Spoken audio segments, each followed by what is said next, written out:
Hi, everybody that is able to join us today. Thank you very much for being here. I'm very excited to announce our speaker for this year's plenary lecture. Dr. Stephan J. Lippard is here with us today from the Massachusetts Institute of Technology.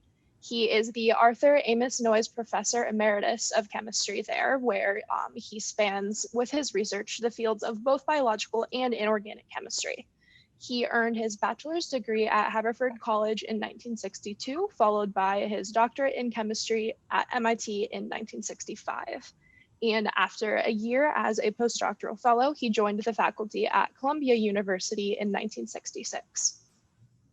He returned to MIT in 1983 as a professor of chemistry, where he served as the department head for 10 years from 1995 to 2005. So his research has spanned several decades, and it is well recognized at both the national and the international levels. He has earned several awards, including the 2009 Linus Pauling Medal, the Benjamin Franklin Medal in Chemistry in 2015, the 2016 Welch Award in Chemistry, and the 2017 American Institute of Chemists Gold Medal.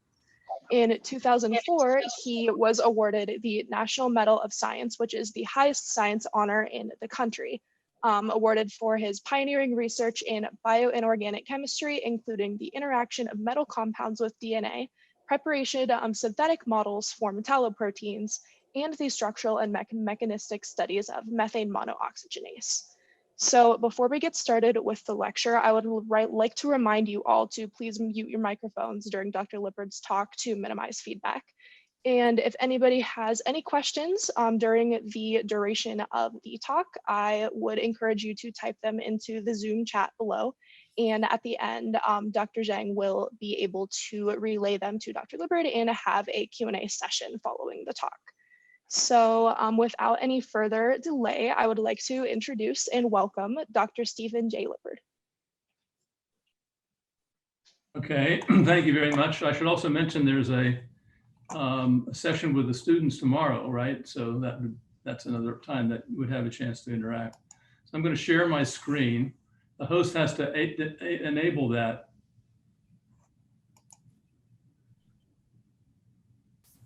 Has that been done? I think you should be able to. Is it giving you an issue? It says host disabled participant screen sharing. Let me see. It says all participants can share. Well, I'm a participant, I guess. Let's try this. Okay, can you guys see that? Yes. Yes, Steve. Okay. Very clear.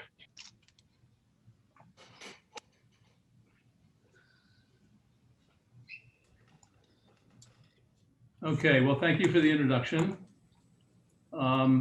It's a pleasure to be here. I'm gonna move this guy out of the way. Not sure which way will be the way. So the title of my lecture is about understanding and improving platinum anti-cancer drugs. I think your honors week is very interesting and read up about it. So it's an honor for me to be a participant in it. Okay, so now my presentation will first talk about the understanding of how platinum compounds can cure cancer. And the second part will be efforts of my laboratory and collaborators with me to improve the anti-cancer effect. We're all focused on COVID this year, but you have to realize that cancer is still significantly more lethal, causing many more deaths each year than COVID. And so it's important that we understand and work on ways to improve the treatment. So how is it that anybody would ever have thought of a platinum compound for the treatment of cancer? Well, the idea that was proposed was by Dr. Barnett Rosenberg, the late Barney Rosenberg of Michigan State University. And he was a physicist practicing biology, so a biophysicist, a rather dangerous combination because it skips over chemistry. But anyway, Rosenberg thought of the lines of force of an electric field, and it reminded him of the mitotic spindle that forms during cell division. You can see the two pictures here. And so he thought it would be interesting to take cells growing in culture and apply an external electric field, see what happened. Here's a picture of the late Barney Rosenberg with one of the mice that he studied. And this is really a lesson in the serendipity or unplanned success. And here you see on the left-hand side of this picture A here, E. coli cells growing in culture. They're small rod-like bacteria. And after you apply the electric field, they grow into long filaments, and they look like spaghetti underneath the microscope. And after some years, several years of investigation, he discovered that the filamentous growth that occurs during this experiment has nothing at all to do with the electric field, but it has to do with the small amount of platinum that leached off the electrode and reacted with ammonium chloride in the buffer to form this platinum complex known as cis-diamine dichloroplatinum 2, a well-known inorganic chemical, which when you add it back to the cells growing in culture, including cancer cells, you were able to see remarkable treatment and cures of the cancer. He was then very interested to take this into clinical trials, but of course you have to do animal studies first. He couldn't convince anybody that this would be useful, so he set up and learned how to do his own animal work. And here on the upper part of the screen, you see a sarcoma, a solid tumor that's implanted in the flank of a mouse. And by day 8, a substantially large tumor grows with a necrotic center. And by 3 weeks, the animal dies of the cancer. But if on day 8, the tumor is treated with a single injection of cis-diamine dichloroplatinum 2, you can see Rosenberg didn't know much about inorganic nomenclature back then. 8 mg per kg or milligrams per kilogram. After about a week or so, it forms this necrotic center.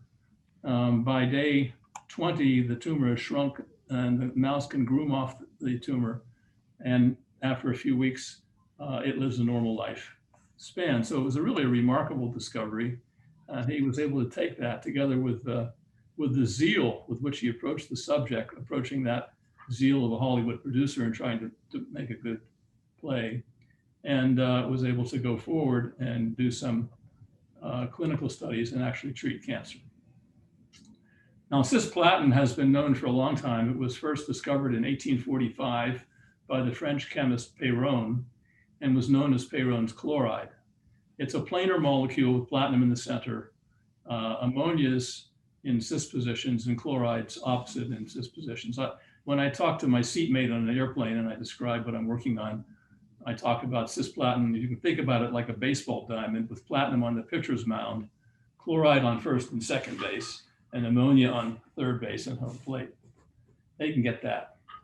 Then in 1965 was the year where he saw the inhibition of cell division by adding cisplatin to cells growing in culture. In 1969, he identified the anti-tumor activity. The clinical trials began all over the country and in England and other countries. And finally, in 1978, which was pretty fast, actually, especially back in those days, the FDA approved for the use in genitourinary tumors. It was found to be particularly successful in testicular cancer, ovarian and uterine cancer, cervical cancer, and some head and neck cancers.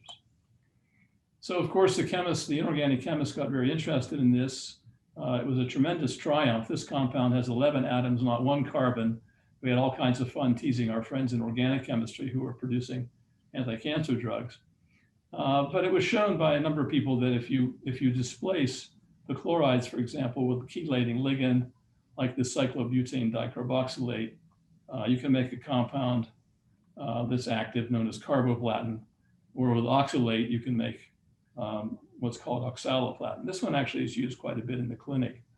And if you go into a gynecological section of any cancer center in the world, you will see platinum compounds being administered to most of the women who are there. So it's particularly good for women's cancer.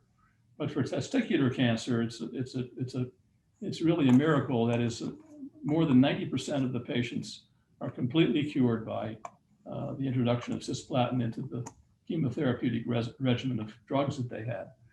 And still now in 2021, about half of all cancer patients receiving chemotherapy are now being treated with platinums.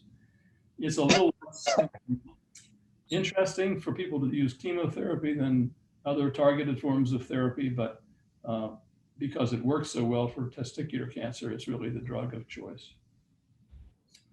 So the question that I wondered, and we came into it about the time that Rosenberg had gotten approval, and I got to know him quite well. He's a very enthusiastic guy and became a good friend.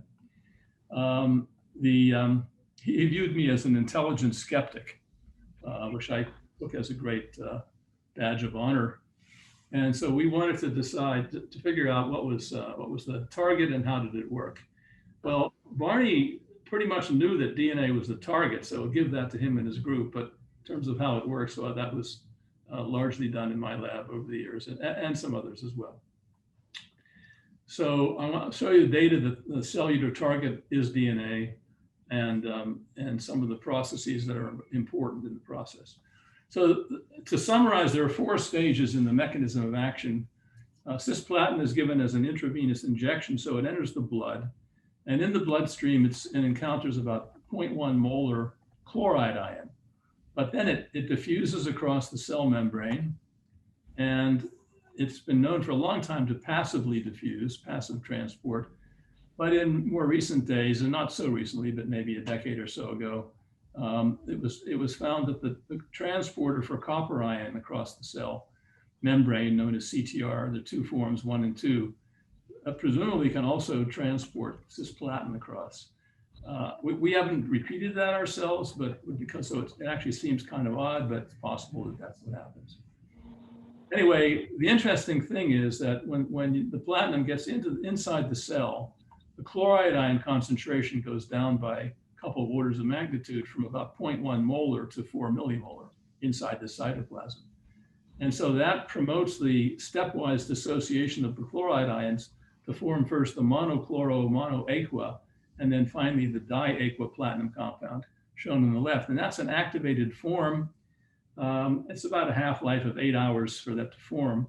And then that molecule is a cation, and it goes, now by this point, the platinum's inside the nucleus of the cell, and it goes to the biggest polyanions that we have, which are the polynucleotides, and it will bind to the N7 position of guanine in GC base pair. So it will bind a double-stranded DNA through this lone pair on the N7 nitrogen atom, and then it will bind to a second one in the second position, making an intra-strand crosslink, the so-called 1,2 intra-strand crosslink, with the secondary product of longer range crosslinks between the first and third guanine and then some others, and an occasional an adenine purine will also interact. Following the DNA binding, there's the cellular response, and there's a huge number of things that can happen and do happen. And then the question is sorting out, which ones are important. Well, there were a couple of points that were found early on, which was, first of all, cells having diminished ability to repair damage on their DNA are hypersensitive to cisplatin, and that certainly pointed to DNA being the target. And then, to me, one of the most interesting things is that patients who responded to platinum drugs had higher levels of platinum DNA crosslinks on their buffy coat cells, the white cells in the blood. They don't have DNA. Well, they do have DNA, but then antibody studies showed that that was true. And because that was true, because they saw that on the DNA, that was one good reason to think that DNA is the target. A lot of other reasons, as I'll point out. And then it was possible to study the adduct profile. There's 1,2 intra-strand crosslinks, 1,3 intra-strand crosslinks, and then a small number of inter-strand crosslinks. These are incredibly lethal because in order for the cell to handle these, they have to find a way to repair them off the genome. And inter-strand crosslinks are particularly hard to repair. It requires homologous recombination. So you have to get the replacement parts from the other chromosome. We have 2 chromosomes of each kind, and so except for the Y chromosome. And you want to be able to repair, the cell wants to be able to repair if it's going to beat the anti-cancer effect of the platinum drug. All right, so let's just think mainly about the intrastrand GG crosslinks. And so we decided we would try to get crystal structures of them. So my lab has done a huge number of X-ray crystal structures over the years. We hadn't done anything with oligonucleotides. They're a special breed. But the first work was done by one of my early graduate students by the name of Suzanne Sherman. And Suzanne was successful in crystallizing the dinucleotide, deoxy-PG, where P is phosphate.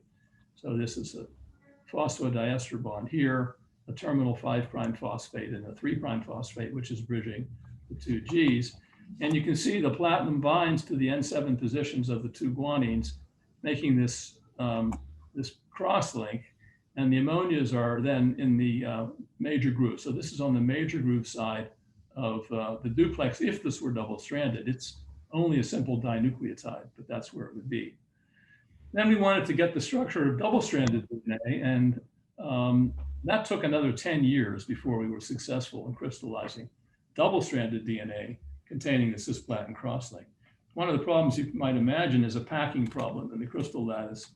You know, you have to find a way to get that cross-linked molecule to pack in three-dimensional space. But we did it. This was work of Tricia Takahara, another graduate student in my lab. And here's the structure of double-stranded DNA, duplex DNA. This is a dodecanucleotide duplex.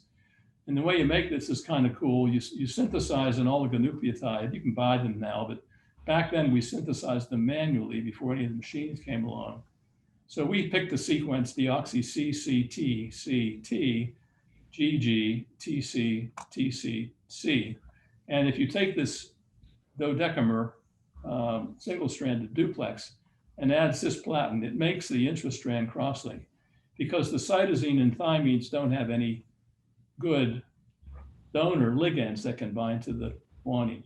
We then took the complementary strand rather, so G complementary with C, A complementary with T all the way across, and we annealed it to the platinated strand, and then we could crystallize the double-stranded molecule shown here. And you know, platinum, let's say, is on the Watson strand, and then the other strand is the Crick strand. And if you zoom in on this structure, you see very interestingly that it looks almost identical to the intrastrand crosslink of this little piece that we made a decade earlier. That was the first intrastrand crosslink. So that was the first structure of any known anti-cancer drug bound to its target in the human cell or any other type of animal cell. And so we were pretty excited about that. Since that was a paper in 1995. All right, so now it turns out that the structures of the intrastrand crosslink were done by us. The intrastrand 1,3 adduct were done by Van Hout and Collin by NMR spectroscopy, and the interstrand crosslink by the late Mark Leng, who did it by X-ray crystallography. And the relative proportion of adducts of these, about 60 to 80%, up to 90 in some cases, I mentioned before, the 1, 3, 5 to 10. These are minor adducts. Okay, so what cellular function is important in being inhibited by the platinum, and do we have any evidence that it's related to the ability to kill cancer cells? And there were a lot of guesses as to what it might be, inhibiting DNA synthesis, inhibiting transcription, inhibiting translation, inhibiting cell division. But something that attracted my attention because it seemed very cleverly interpreted was by Alan Eastman, who published in Cancer Research a paper in 1988 demonstrating that if you look at the cell cycle, the cell cisplatin arrests the cell at G2 over G2M. So you have the S phase, you have G1, the S phase, the growth phase, DNA synthesis, the G2 phase, and then cell division, M phase. And so it's right at the second growth phase and before cell division that cisplatin arrests the cell growth. And Eastman concluded that transcription of the mitotic apparatus, the proteins that were necessary to allow the DNA to duplicate and grow was abrogated by the platinum. Now, DNA synthesis was also affected, but he concluded that it was the transcription that was important. It turns out that's right. Ryan Todd and I, former graduate student, published a paper in Metallomics. If you're interested in history, you can see all the arguments for that and other possibilities of what can be stopped. But RNA polymerase II is one of the main enzymes that transcribes DNA. And transcription, of course, is taking a DNA and turning it into an RNA, usually a messenger RNA, to make proteins. Here's a nice little example that demonstrates that using fluorescence spectroscopy. Now, at the time that we began using this, I was spending a sabbatical in the late Roger Chen's lab at UCSD, working on an area we later called metalloneurochemistry, metals in the brain. And Roger's lab had invented this very interesting probe. So you have a coumarin, which is attached to a fluorescein. Both of these are by themselves fluorescent molecules, and they were covalently linked by a beta-lactam. And so if you put this construct into cells, and it can go across the cell membrane, intracellular esterases will cleave off the acetate groups and the butylate groups here, the protecting groups, and then you will turn on fluorescence. So if you irradiate at 409 nanometers, just the coumarin part, it will fluoresce. But if you don't, what will happen is the excited state will energy transfer over to the fluorescein, and you'll get a 520 nanometer fluorescence, which is green. And so if you just put this into cells, it will turn green. On the other hand, if you put a beta-lactamase in the cell, this is a beta-lactam ring, it will cleave the beta-lactamase, and it will separate the coumarin from the fluorescein. And so when you irradiate the cells, they'll turn blue. Well, that's a really cool probe. So I immediately took it back to MIT, gave it to my group members, Karen Sandman, who was a graduate student. She took the initial construct in cells. It was blue. She added 40 micromolar cisplatin for 37 degrees at 24 hours in the presence of the fluorescent reagent, and you can see almost all of them turn green. So it's the failure to transcribe that is the failure.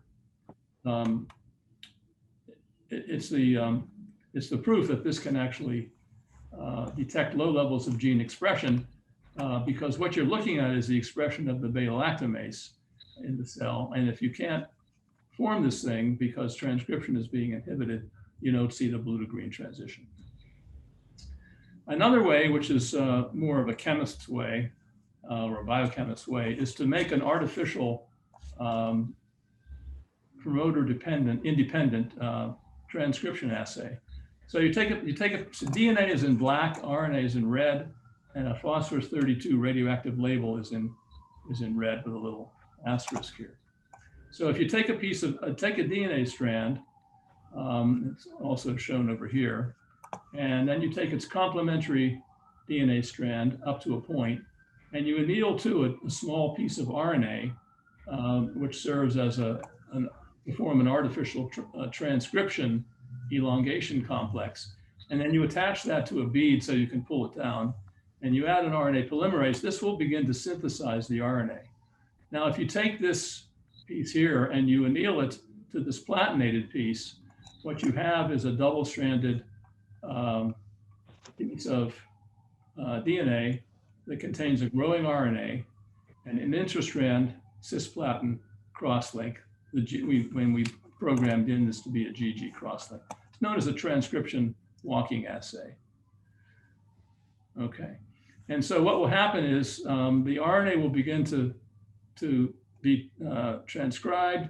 You will then get a certain number of nucleotides. The platinum was set so that if the platinum were to block transcription, the RNA piece that you would get out, the radio-labeled piece, would be shorter than if it didn't block transcription and it went by and it went all the way to the end of the strand, the end of the duplex strand, double-stranded DNA strand, and you bypassed the platinum adduct. So the question is, would you get a 62 nucleotide piece or a 133? And the way to do that in this area is to use gel electrophoresis. a 62 nucleotide piece will move farther on an electrophoresis gel than a 133 nucleotide one. And so if you look at the runoff, that is in the absence of any platinum, you see the 133 in a control lane. But now if you put in the site-specifically modified platinum GG crosslink, a 1,3-GT crosslink, a diaminocyclohexane, an oxaloplatin analog crosslink, or a GT, a 1,3 crosslink, all of those serve as excellent blocks for RNA polymerase. So that was incontrovertible proof that the platinum drug will inhibit transcription. Now, if you inhibit transcription in the cell, that will trigger apoptosis, which is programmed cell death. So you want that to happen in the cancer cell, but you don't want that to happen in the normal cell. So that's excision repair. This process of repairing will remove the platinum damage and restore the ability of cancer cells to proliferate. So the question is, how, is nature set up to make that happen? And is that what is responsible for the anti-cancer activity of the drug? The drug inhibits transcription and triggers apoptosis or repair. The apoptosis is happening in the cancer cell, and repair is happening in the cell that you want to go on living as a normal cell. Okay, so I need to teach you a little bit of something about excision repair. Now, when I started this, I knew absolutely nothing about it, but I encountered a tremendous guy by the name of Aziz Sanjar, who is a professor at the University of North Carolina. And Aziz and I became very good friends, and we published, I don't know, somewhere between 5 and 10 papers on platinum and excision repair. He later shared the Nobel Prize for understanding how the repair of DNA damage takes place. So anyway, you can see it's a complicated process. I don't have time to teach you the whole thing. But basically what happens is a series of enzymes will recognize cisplatin damage on one strand of the DNA. And when they do it, they bring in other factors in the cell in an ATP-driven process. First, they work on the Watson strand, which is the platinated strand, and it clips about 10 nucleotides upstream from the platinum. And then there's a second cleavage that clips about 20 upstream and 10 downstream. And it takes out about a 30 nucleotide piece containing the platinum by an exonuclease. And then DNA polymerases, nucleoside triphosphates, in an ATP-dependent process will use an enzyme called ligase to repair the double helix. Okay, so that's happening. The cisplatin causes that to occur. And you can use gel electrophoresis to show that it's happening. So here is a picture of the DNA. It's about, I've forgotten, I think this is like about 156 nucleotides long. 156 nucleotides long. And this is the Watson strand. And the Watson strand we made by annealing the pieces together. And it either had a GG intrastrand crosslink or a 1,3-G2G, the GTG, the intervening T crosslink. Notice that the pieces that we platinate have only one set of G sites. So that's why we get very specific binding here or here. That doesn't hit the C's or the T's or even the A's very frequently because they don't have the right donor atoms to bind to platinum. And then you use electrophoresis gel, either the GG or the GTG crosslink, to look at the excision repair. H stands for Hela cells. I'm sure you've all heard of Hela cells. They're very commonly used in molecular biology. And you can see here's a control lane that has a 30 nucleotide piece, which is how long the piece that gets cut out from here to here is about 30 nucleotides. There's a radio label, a phosphorus 32 radio label here. We put it in the middle so it wouldn't get cut out. We don't want it somewhere else where it wouldn't get cut out. And then you can see natural cells. These are so-called XP cells, xeroderma pigmentosum cells, which is a disease that kills a lot of people. And they can have either XPF or XPG familial types in the inherited form of the disease. And you mix the extracts together and you get the excision repair.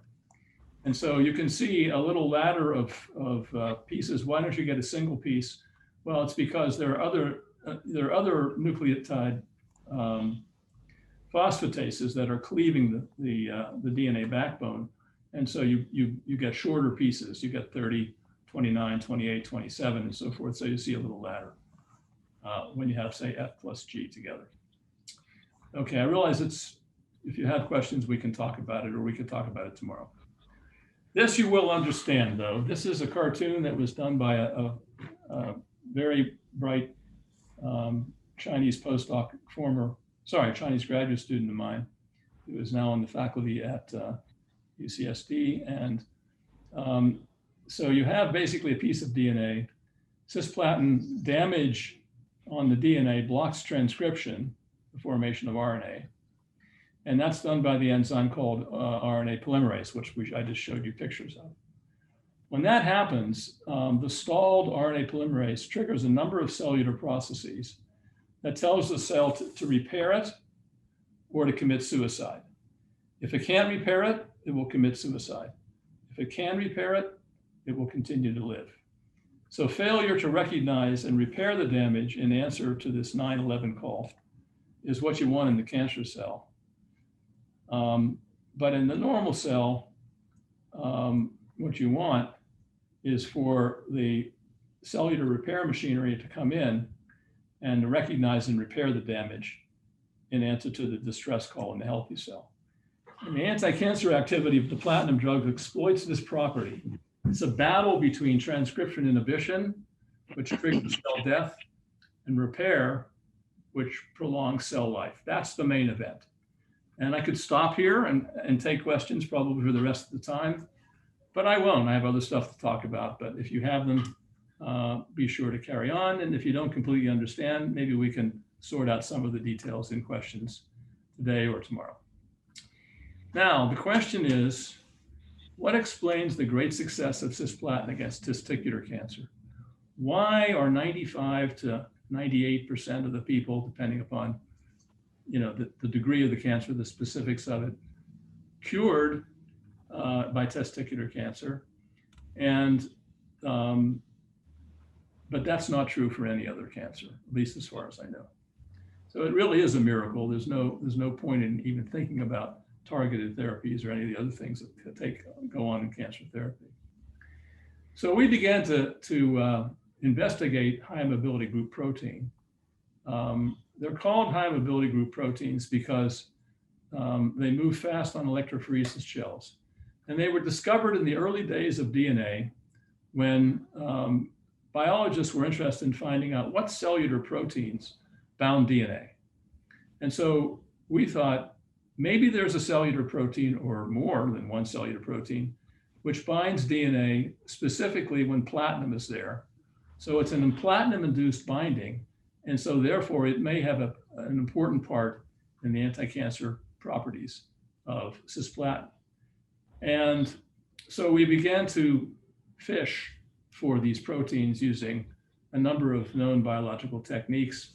And the first one that we found was in 1992. And it was of unknown, it wasn't known. We could isolate it and characterize it and synthesize it and sequence it. And we didn't know what to call it, so we called it structure-specific recognition protein number 1, because it required the intrastrand GG crosslink. It wouldn't recognize the 1,3 GTG crosslink of cisplatin. And we didn't know what it recognized, but we thought there was a structural distortion of DNA caused by binding of the cisplatin.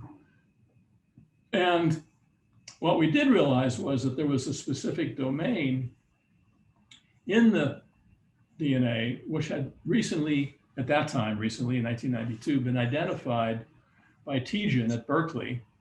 And he called it a high mobility group domain because it bound a class of proteins known as high mobility group proteins, these ones that were isolated in the early days of DNA protein interactions. They moved fast. And then there's a whole bunch of, why did that happen? a whole bunch of other proteins. I'm not going to take you at all through this timeline, but I just wanted to mention that. There were several types that were known, HMG 1, 2, and 3, that slightly different in sequence. And then in 2012, we discovered another one known as HMGB4, which turns out to be extremely important. And I'll get to that in a little while. Well, I told you I like to have pictures of things. So we thought, okay, we got the structure of cisplatin on single-stranded DNA. We got the structure of cisplatin on double-stranded DNA. Maybe we could get the structure of cisplatin on duplex DNA bound to the piece of the high mobility group protein that's important for recognizing and binding platinated DNA. And we did it thanks to an incredible graduate student named Ute Maria Ohendorf. She actually is German. She came to me from Germany to do her diploma in Germany then, and maybe even now.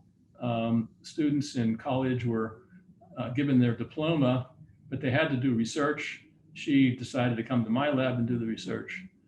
And I said to her, look, Ute, you've done such a great job here. I'd like you to stay on and work on this and try to get the structure of this protein. And she said, well, I will, if you allow me to get a German PhD and not an MIT PhD. And I instantly knew why she wanted that, because in Germany, all you had to do was make sure you stayed in the lab for 3 years and you got your degree. Whereas at MIT, we required a significant piece of science be done in order to get the degree. So I said to her, I'll do it, but you've got to get that piece of science done in 3 years. And she did. I said, you're not getting the 5. And she got it done in 3. So my hat is off to her. She did a great job. All right, well, here's the structure. Here is the duplex DNA bent by cisplatin in this very similar to what it is in Tricia Takahara's dodecanucleotide structure. And here is the high mobility group domain, the piece of it.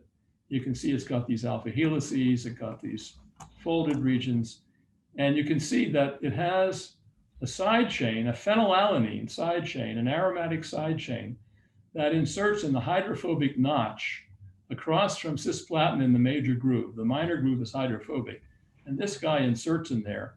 And if you mutate that out and make it alanine instead of phenylalanine, it doesn't make a complex. So that says why it's there. Well, it's not there. That says why it binds to cisplatin modified DNA.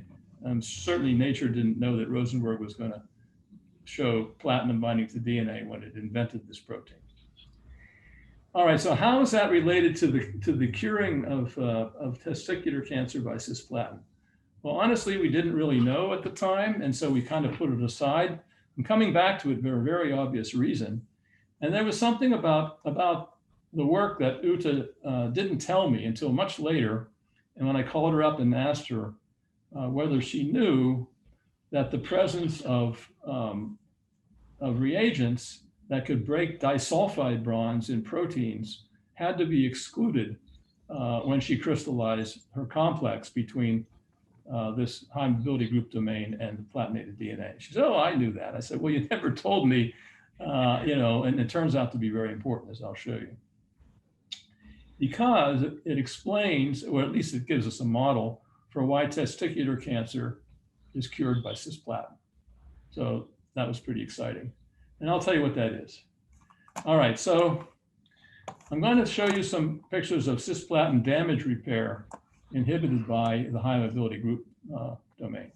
So if you take a platinated DNA, site-specifically platinated in a particular place, and you look at excision repair, the way I showed you before, you see this little ladder of bands. And in the presence of excess high mobility group protein, HMGB1, these bands disappear. That shows that this high mobility group protein is inhibiting the repair. And if you plot the relative excision as a function of the concentration of that protein, you see it go off. If you do the same thing with a 1,3 cross-link, which I told you before does not bind that protein very well, you see very little change, some change, but very little change in the repair. So the HMGB1 retards the in vitro nucleotide excision repair of the platinated DNA. It inhibits the repair of the intrastrand cross-link lesions but does not influence the repair of the 1,3 cross-linked lesions. So we thought they might be important and have an important effect in the platinum DNA processing in cancer cells. All right, now there is a redox dependency in HMG domain A binding to cisplatin modified DNA. And we were led to look for that for the reason I will describe in a moment. We were led to ask the question, would the disulfide bond formation alter the high mobility group domain binding to cisplatin GG crosslink? When we looked at in greater detail, well after we published the structure, I went back and looked in much greater detail at the binding of that protein onto DNA. I realized that there were two cysteines in close proximity. These two sulfur atoms of the two cysteines are about 4 angstroms apart at van der Waals distance. And so if you have an oxidizing solution, an oxidizing potential inside the cell, you make a disulfide bond. If you have a reducing potential inside the cell, you will break it and you'll have the cysteines. And I asked Uda, did you ever try to see whether there was a redox dependence in your ability to make crystals? She said, oh yeah, I could never make crystals unless I had reducing agent added to my solution. I never knew why, but I figured that out by trial and error. Well, this is the reason why, because when you have the oxidized domain A and the reduced domain A, there's a very big difference in the dissociation constant for binding to platinated DNA. It's an order of magnitude weaker in the oxidized compared with the reduced. KD being small means it's a strong interaction. Here you have the reduced HMGB. They added a 1 later to the nomenclature. So I have the 1 in here. And here are the KD values that show this. And this was done by Semi Park, who was a student in my, later graduate student in my lab, published in 2011. So the binding affinities of HMGB1 and its domain A, cisplatin interstrand crosslink, increase under reducing compared to oxidizing conditions. All right, now what does that have to do with testicular cancer? Nothing at all, except for the fact that in 2009, a Korean group in a paper with the first author of Katina discovered the 4th member of the high mobility group domain protein family. There was HMGB 1, 2, and 3, different in sequence. I'll show you how in just a moment.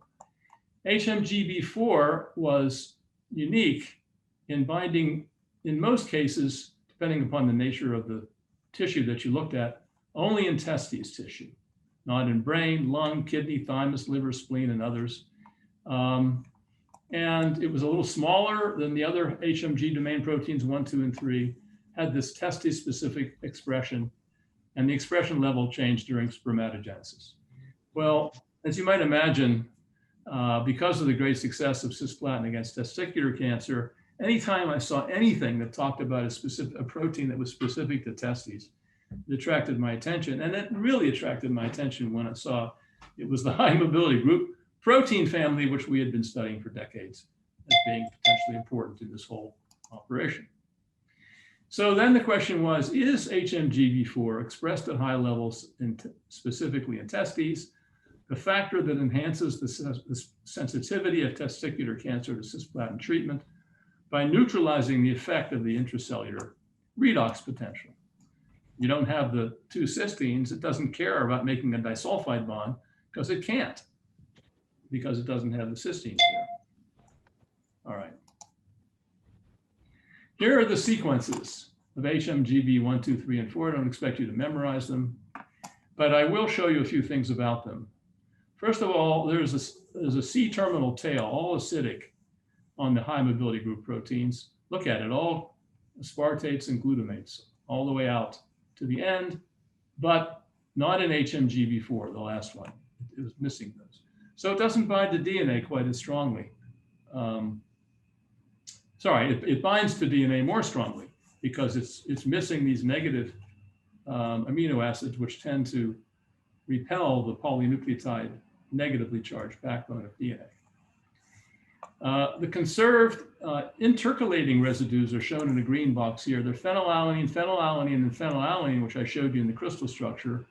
In HMGB4, it's leucine. Now, leucine is hydrophobic. It would fit in that hydrophobic notch that the GG crosslink makes. So we were happy with that, but it's different. It's not phenylalanine. The most important thing is that one of the two cysteines in that protein that make the disulfide bond is missing in HMGB4. It's a tyrosine. And that really was the grand slam home run of our thinking in this thing. Now we could understand why HMGB4 was particularly good at enhancing the activity of platinated DNA, because it didn't bind to the platinated DNA and block transcription. So no cysteine, redox dependent binding, conserved platinated DNA, interacting residues. That's the orange background. All right, so we then did a little looking at HMGB4. It's expressed in testicular germ cell tumors, and we could see them in Western blots. You can see them down below, HMGB4. This is beta-actin, which is a control. And then CRISPR-Cas was discovered across the street. Discovered a couple of places, but the Broad Institute at MIT had a lot to do with the work and still does. And so we immediately got CRISPR-Cas going, and we wanted to knock out HMGB4 in testicular cancer cells and see if platinum lost its ability to cure the cancer in those cells. So there are technical details which I'm going to skip. There's proof that you knocked out the gene comes in these blots. Here's the Entera2 cells. These are the Entera2 with the knockout written as HMGB4 -. And 5 clones were identified that had the HMG knocked out.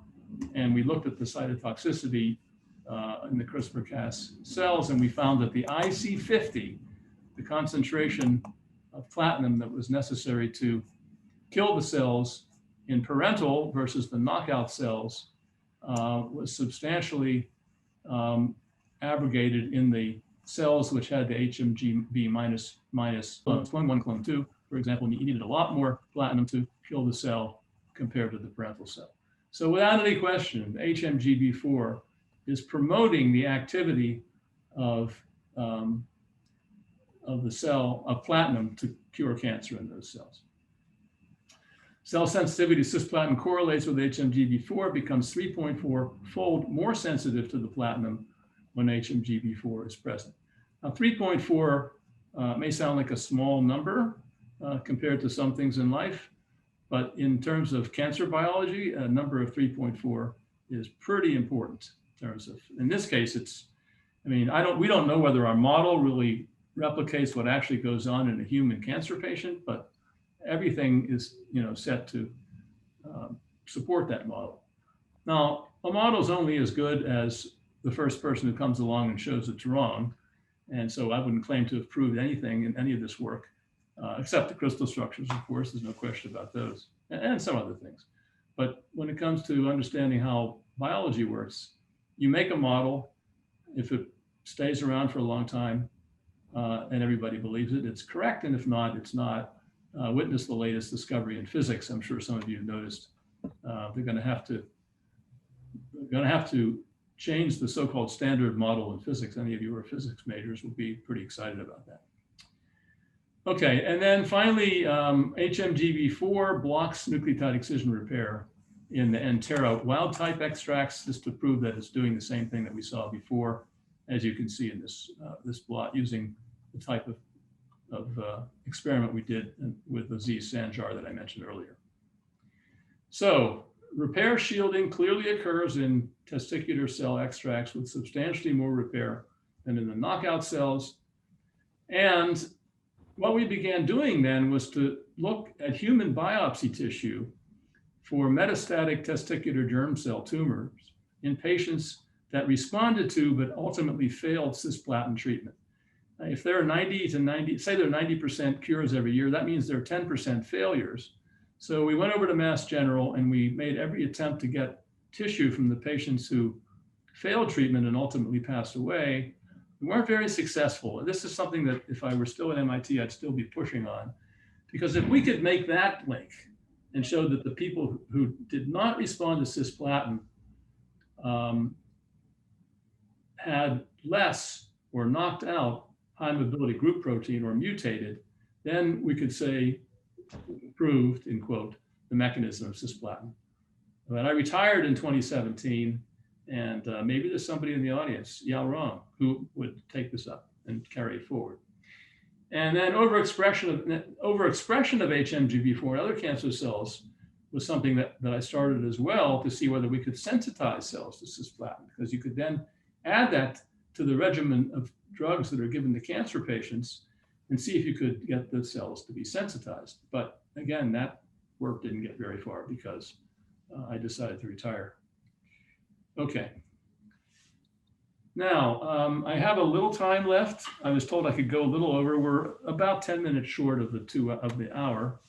And so I thought I would tell you about a couple of things. One of them I call Trojan horse platinum drugs. And Yao Rong worked on this when he was in my lab. He's the first person to do this.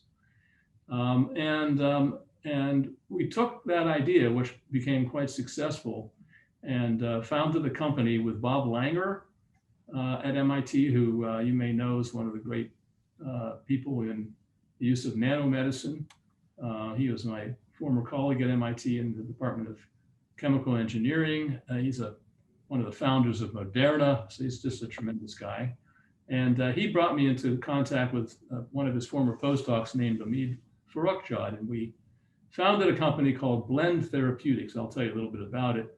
The idea of which was to take what we learned in this Trojan horse study and apply it to the platinum.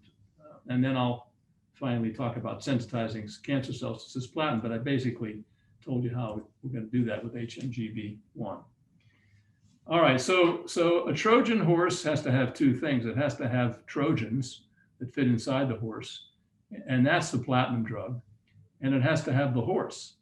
And so the question is, could you fake out a cell by giving it something that's naturally in its environment that it needs to take in for its life cycle, and have hiding inside it a cisplatin molecule?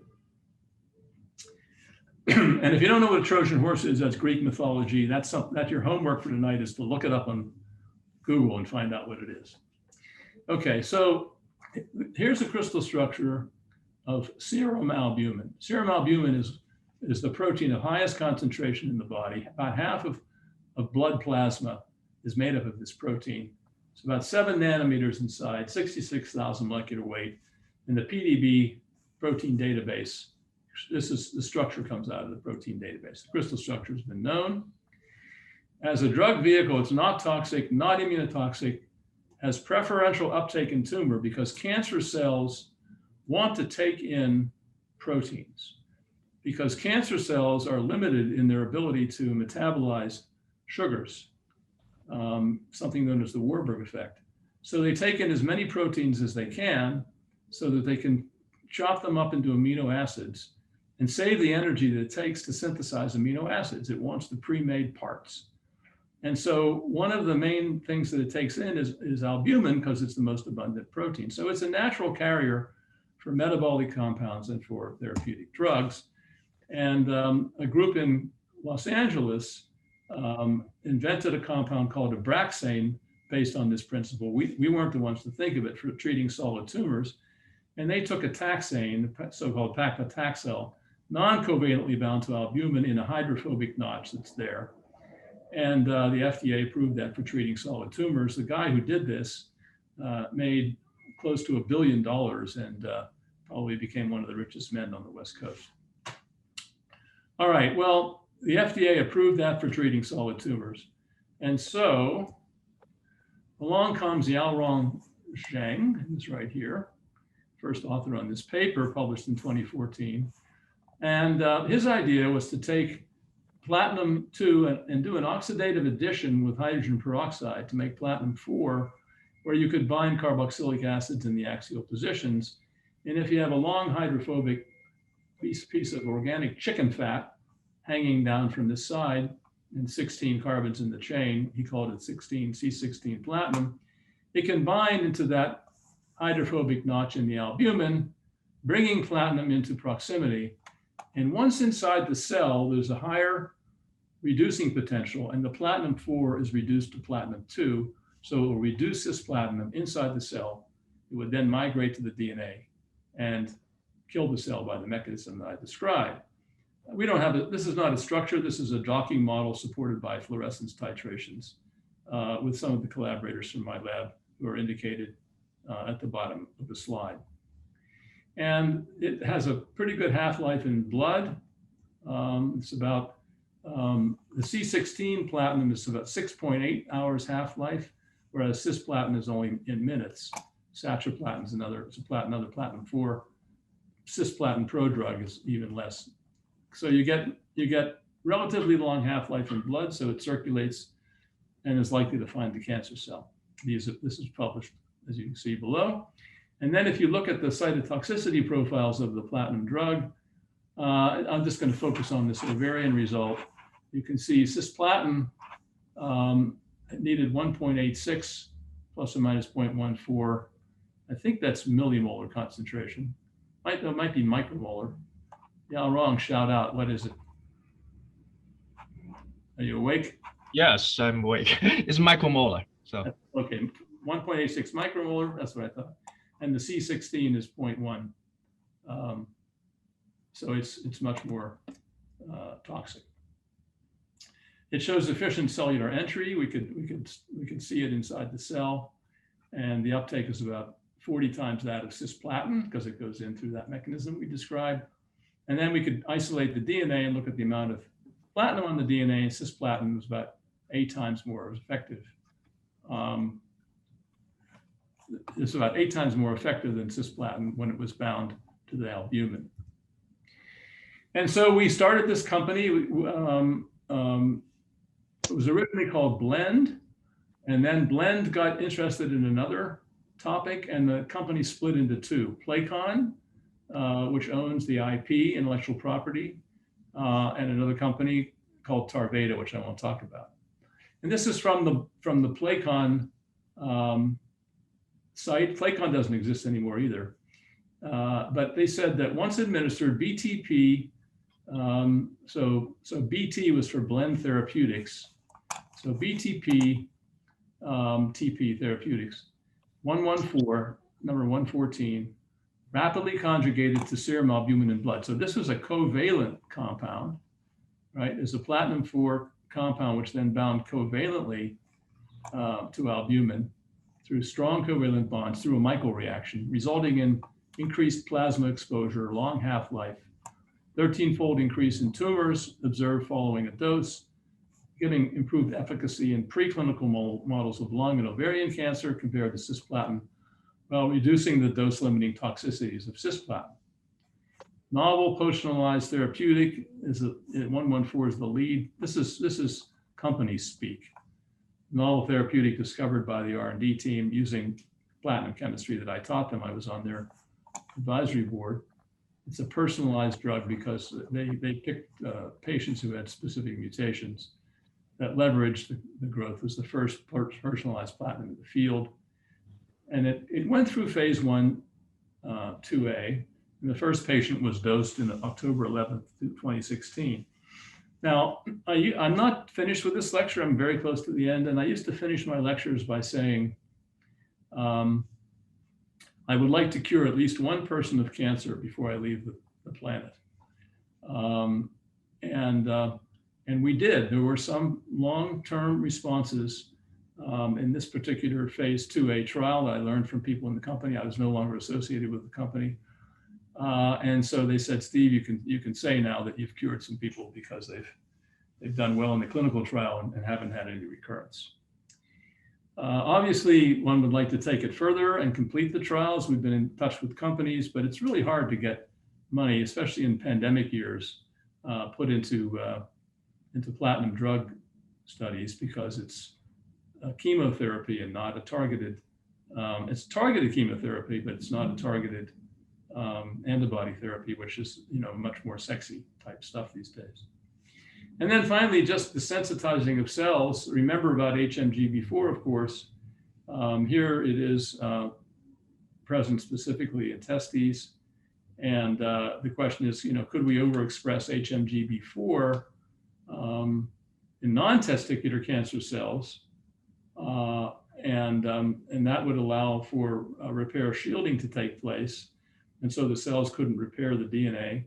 So you'd put in HMGB4 and it wouldn't have the ability to make that cross-link. And so would that be able to be seen in other forms of cancer? And so we've been working on that. We've been working with colleagues at Mass General and also at the Koch Institute at MIT to do this in colon cancer cells. And we found that we could take these colon cancer cells and sensitize them by adding HMGB4, and the amount of the IC50s, the amount of concentration that you needed to kill the cell, were the red result versus the black were enhanced in all forms. And these are the numerical data. So stable expression of the high mobility group protein HMGB4 sensitizes these colon cancer cells to cisplatin treatment by nearly 15-fold in cell culture. And then the question, of course, would be, could we do that in humans, and would that lead to a generalized cure for cancer? Well, hope springs eternal. Yaorong, I pass the baton to you and your group to carry it forward. And hopefully you'll find some interest in doing that. I don't know, we'll see. Yeah, we're doing definitely very interesting thing we're doing too. Well, I just have some acknowledgements and then I'll conclude. This is a small portion of the number of people who worked on platinum with me over the years. I had many other projects in the lab, 116 grad students, several hundred postdocs, very wonderful people like your faculty colleague. Here's some of the ones who worked in the lab over the years. These are in the more recent years. This is the latest picture of lab members that I had while I was still lecturing as an active rather than retired faculty member. And here's some more. And you can recognize Yaorong. He still looks like that, sort of. You probably could have picked him out of a lineup. So let me thank them again, as always, for the work that they did. Great work. Many of them are faculty members. Justin just got tenure at Cornell. I could go through the whole list. I will stop now. And we do have plenty of time for questions, so let's turn it over. And so thank you for your attention. Thanks a lot, Steve. It's a great lecture, and it's great to hear from the very beginning about how this field started, and then to the point that the metal drugs is being used in human. It's a great progress, great thing. So right now we are moving to the Q&A session. So if you have question, please type your question in the chat box, and then I can read it to Steve. So if you have a question, please type it in the chat box. We still have some time for questions.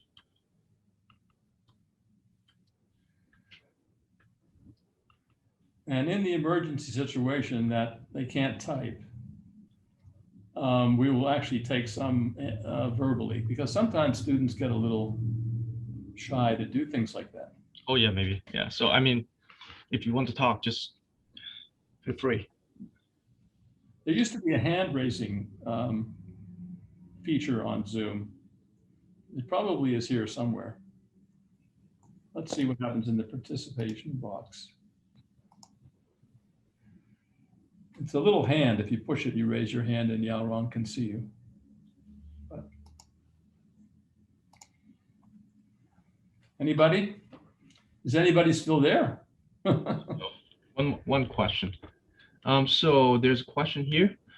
Why modeling transcription stalling? How important do you think or find the overall strand length is given the differing nature of the Yaorong, why don't you recognize the person asking the question, and then we can light them up on the screen and they can just ask it themselves. Yeah, I mean, Alex, can you just ask the question on your own? Yes, certainly. So just thinking about using like a nucleotide sequence that's 153 long versus obviously the billions of nucleotides that exist in a cellular environment, have you looked much at how using those shorter sequences affects your model of the transcription process stalling, like things like persistence length or local environments or these kind of like secondary or global DNA structures? No, we have not done that. It would be really a hard experiment to pull off, as you can imagine. You'd have to be able to. So one of the problems with the nucleotide excision repair is that nobody has been able to make an artificial NER system. That is, you can't assemble the components. The Z Sandra tried for a couple of decades to do it, and nobody was actually able to do it, outside of a living cell. So it would all have to be either in vivo, or and maybe you could think of something clever to do that way. But you'd also have to get site-specifically platinated in vivo and not through synthesis. So the short answer is no, but there are plenty of reasons why, interesting as it might be, you can't do that experiment. Does that make sense? Yes, thank you. All right, any other question?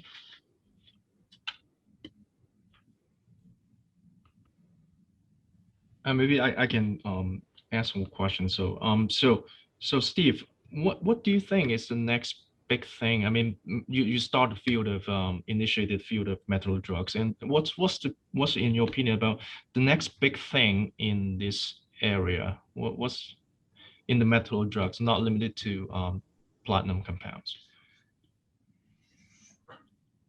Well, I don't necessarily know the drug, but if I were to say if I were 20 years old or 25 years old and starting my career, I guess I was 24, 5 when I started at Columbia. I started my career at Columbia University in New York.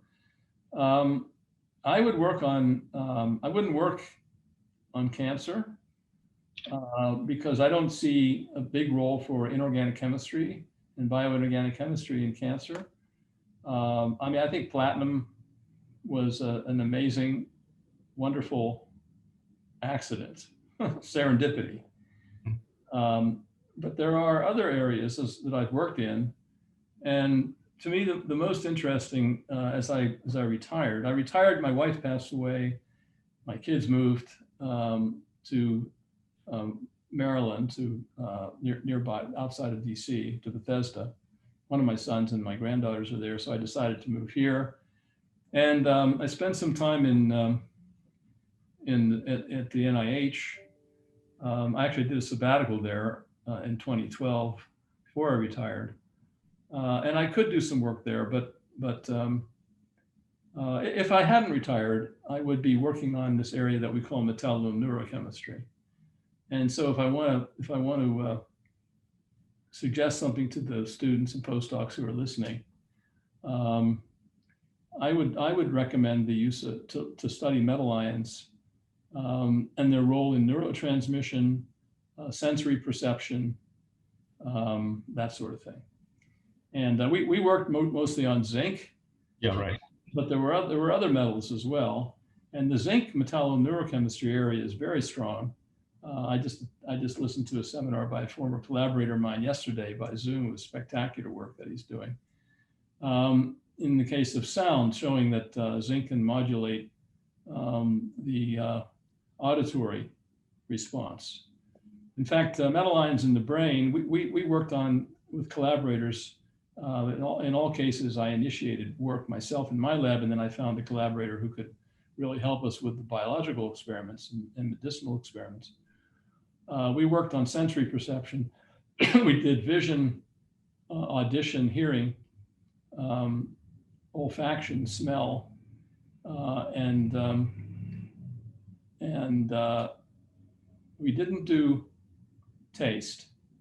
But anyway, it turns out that for the ones that we could see, we saw that mobile zinc in the synapses was in all cases able to inhibit the response. So it was a regulatory mechanism.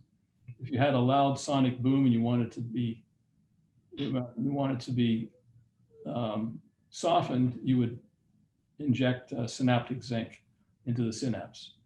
Now, we didn't prove that, but that would be a type of experiment you'd want to model and go after.